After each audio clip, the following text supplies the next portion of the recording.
রাধে রাধে, হরে কৃষ্ণ। আজ তোমাদের সাথে আলোচনা করব প্রতিদিন পুজোতে কী কাজ আমাদের করা অবশ্যই দরকার। সকালে পুজোর নিয়ম মেনে প্রতিদিন করতে পারলে আমাদের জীবনেও ডিসিপ্লিন আসে। যারা অল্পতেই অধৈর্য হয়ে পড়ো, কোনো কাজ বেশিক্ষণ করার ধৈর্য থাকে না, তো দেখো, আমার মনে হয় সকালে ব্রহ্ম মুহূর্তে মানে এখন 4:30টার সময় উঠে দিনচর্যা শুরু করলে ভালো। দেখবে আস্তে আস্তে জীবনে কোনো কাজ করার সময় মন স্থির রাখতে পারবে। জীবনে ওঠানামা তো আসেই আমাদের, তো তখন ভয় পাবে না। শুধু সকালে এই অভ্যাসগুলো করো, তারপর আর একটা সমস্যা ঠিক হবে যে কেউ কেউ আছে না, অল্পতেই রেগে যায়, তো রাগও আর ছোট ছোট জিনিসে আসবে না। সকালের প্রথম নিয়ম হতে হবে স্নান করা। স্নান করে সূর্যদেবকে জল অর্ঘ্য করবে। জল অর্ঘ্য করার জন্য একটা তামার ঘটি নেবে। তামার ঘটিতে যে কোনো একটা লাল ফুল নেবে। সামনে একটা গামলা বা টব রেখে সূর্যদেবকে জল অর্ঘ্য করবে। যদি তোমাদের সকালে স্নান না করতে ইচ্ছে করে, তারপর সূর্যদেবকে জল অর্ঘ্য দিতে না ইচ্ছে করে, তখন ভাববে সূর্যদেবকে জল অর্ঘ্য করলে প্রতিদিন চোখের সমস্যা হয় না। আর দেখো, এখন আমরা সবাই যা ফোন ঘাঁটি, কদিন পর চশমা পরতে হবে। যদি চশমা না পরতে চাও, তাহলে সূর্যদেবকে সকালে প্রতিদিন জল অর্ঘ্য করো। তারপর বাড়ির মন্দিরে যাবে। বাড়িতে যা ফুল থাকবে সেই ফুলই ভগবানকে দিয়ে পুজো করবে।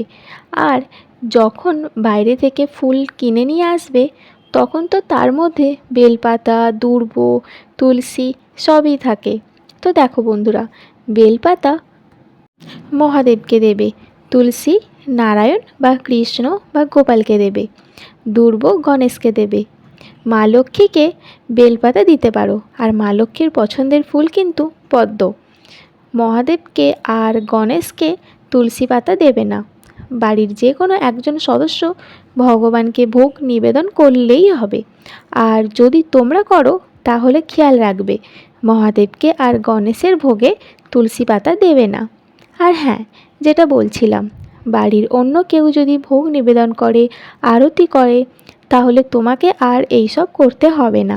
তুমি গীতা পাঠ করতে পারো, হনুমান চল্লিশা পড়বে, তারপর নাম জপ করবে। তো দেখো বন্ধুরা, প্রথম প্রথম নাম জপ করার সময় মন স্থির থাকবে না, একটু পরেই উঠে পড়তে ইচ্ছা করবে।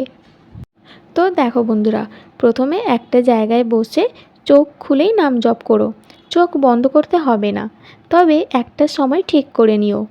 আর রোজ 10 মিনিট করলে 10 মিনিটই প্রতিদিন করতে হবে। আস্তে আস্তে সময়টা বাড়াবে। তারপর আস্তে আস্তে জপ করার সময় জিভ আর ঠোঁট নাড়াবে না। একে উপাংশু জপ বলে। তখন মনে মনেই জপ করবে। যে ভগবানের নাম জপ করো, সেটা মনে মনেই করো। মনে মনেই ফিল করবে তুমি যেই নামটা করছো, তুমি সেটা দেখতে পাচ্ছ, আর তুমি যেটা বলছো সেটি তুমি শুনতেও পাচ্ছ। কি বলো তো, এইসব না কিছুদিনেই অভ্যেস হয়ে যায় না, তবে আস্তে আস্তে প্রতিদিন অভ্যেস করলে একদিন ঠিকই অভ্যেস হয়ে যাবে। তারপর জপ করার পর আসনের নিচে ভূমিকে স্পর্শ করে চোখে লাগাতে হবে। তারপর মন্দিরে পুজো করার পর কি করবে বলো তো, বাড়িতে যে আমাদের তুলসী মঞ্চ থাকে না, ওই তুলসী গাছের গোড়ায় গিয়ে জল দেবে। তারপর প্রতিদিন তুলসী গাছের গোড়ায় জল দেবে, শুধু দ্বাদশীর দিন দেবে না। তুলসী গাছে জল দেবার মন্ত্র হচ্ছে, তুলসী তুলসী নারায়ণ, তুলসী তুমি বৃন্দাবন, তোমার শিরে ঢালি জল, অন্তিমকালে দিও স্থান। 3বার জল দেবে তুলসী গাছের গোড়ায়। জল দেবার পর তুলসী গোড়ায় যে মাটি থাকে, ওই মাটি নিয়ে একটু নিজের কপালে লাগিয়ে নেবে। ঠিক আছে? এইভাবেই প্রতিদিন পুজো করার একটা নিয়ম নাও, দেখবে ডিসিপ্লিন জিনিসটা তুমি এইখান থেকেই শিখে নেবে।